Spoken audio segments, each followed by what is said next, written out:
Halo semuanya, sebelum menyimak video pembelajaran ini, jangan lupa di like dan subscribe serta bunyikan loncengnya.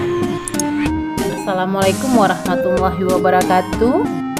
Kembali lagi di channel Catatan Khairiyah bersama saya Khairiyah Iskandar Alam.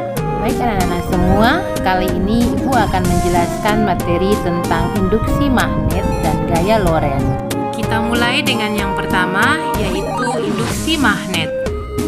Konsep induksi magnet berawal dari tidak terkendalinya putaran jarum kompas yang ada di kapal laut saat petir menyambar. Hans Christian Ørsted tahun 1820 menunjukkan bahwa arus listrik dapat menimbulkan medan magnet. Caranya dengan mengamati pergerakan jarum kompas saat diletakkan di dekat kabel yang dialiri arus listrik, di mana arah medan magnet dan arah arus dapat ditunjukkan dengan menggunakan kaidah tangan kanan seperti gambar berikut ini. Pada gambar ini dijelaskan bahwa arus listrik ditunjukkan dengan huruf I dan medan magnet ditunjukkan dengan huruf B. Dan jika pada kawat lurus, maka medan magnet terbentuk melingkari arah arus. Bu Guru, bagaimana jika kabel yang dibentuk itu melingkar dan kumparan? Baik nak, untuk menjawab pertanyaan kamu, kita simak yuk penjelasan berikut ini. Tampak pada gambar ini dapat dijelaskan bahwa pada kumparan gambar A, medan magnet tampak melingkari kabel, tetapi pada kumparan B, medan magnetnya seolah-olah membentuk kutub utara dan selatan pada ujung-ujungnya, persis seperti pada magnet batang. Oh, begitu ya, Bu? Iya, nak. Baik anak-anakku semua, kita lihat yang kedua, yaitu konsep gaya Lorentz. Gaya Lorentz adalah gaya yang ditimbulkan oleh muatan listrik yang bergerak atau oleh arus listrik yang berada dalam suatu medan magnet. Di mana semakin besar arus listrik, maka gaya Lorentz yang dihasilkan semakin besar. Dan semakin besar medan magnet, maka gaya Lorentz yang dihasilkan semakin besar. Begitu pula dengan panjang kawat berarus. Semakin panjang kawat berarus yang ada dalam medan magnet, maka gaya Lorentz yang dihasilkan juga semakin besar. Sehingga secara matematis, besarnya gaya Lorentz dapat dirumuskan sebagai berikut. F sama dengan B kali I kali L, di mana F adalah gaya Lorentz yang satuannya Newton, B adalah medan magnet yang satuannya Tesla, dan I kuat arus listrik satuannya ampere, serta L sama dengan panjang kawat berarus yang masuk ke dalam medan magnet yang satuannya meter. Seperti pada gambar ini dapat dijelaskan bahwa penentuan arah gaya Lorentz dapat dilakukan dengan menggunakan kaidah tangan kanan.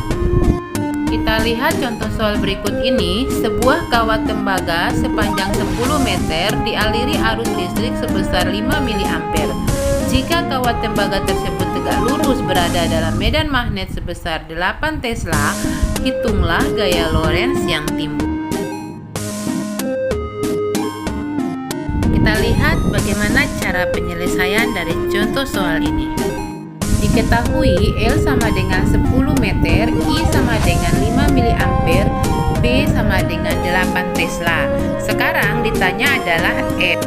Sebelum kita masuk pada rumus, dapat kita lihat satuan pada besaran L berada pada satuan MKS dan satuan I berada pada satuan CGS, sedangkan satuan B berada pada satuan MKS. Jika sistem satuan seperti ini, maka belum bisa melakukan perhitungan menggunakan rumus. Maka kita harus menyamakan sistem satuannya ke dalam sistem satuan yang sama, yaitu MKS. Sehingga satuan dari miliampere dapat dikonversi ke ampere, yaitu 5 miliampere sama dengan 5 miliampere dibagi 1000 ampere sama dengan 0,005 ampere. Setelah itu kita masuk pada rumus F sama dengan B kali I kali L. sama dengan 8 Tesla dikali 0,005 ampere dikali 10 meter sama dengan 0,4 Newton, sehingga gaya Lorentz-nya sama dengan 0,4 Newton. Baik anak-anak semua, kita lihat yang ketiga yaitu penerapan gaya Lorentz pada motor listrik. Kita ketahui bahwa motor listrik digunakan untuk mengubah energi listrik menjadi energi gerak, di mana beberapa motor listrik yang digunakan dalam kehidupan sehari-hari, misalnya motor listrik pada kipas angin berfungsi untuk menggerakkan baling-baling. Motor listrik memiliki beberapa komponen, di antaranya magnet tetap dan kumparan. Jika ada arus listrik yang mengalir pada kumparan yang terletak dalam medan magnet, maka kumparan tersebut akan mengalami gaya Lorentz sehingga kumparan akan berputar. Dengan berakhirnya materi ini, Ibu berharap anak-anak semua dapat memahami isi dari materi ini dan dapat bermanfaat untuk kita semua, dan kita selalu dalam lindungan Allah Subhanahu wa taala. Amin. Terima kasih.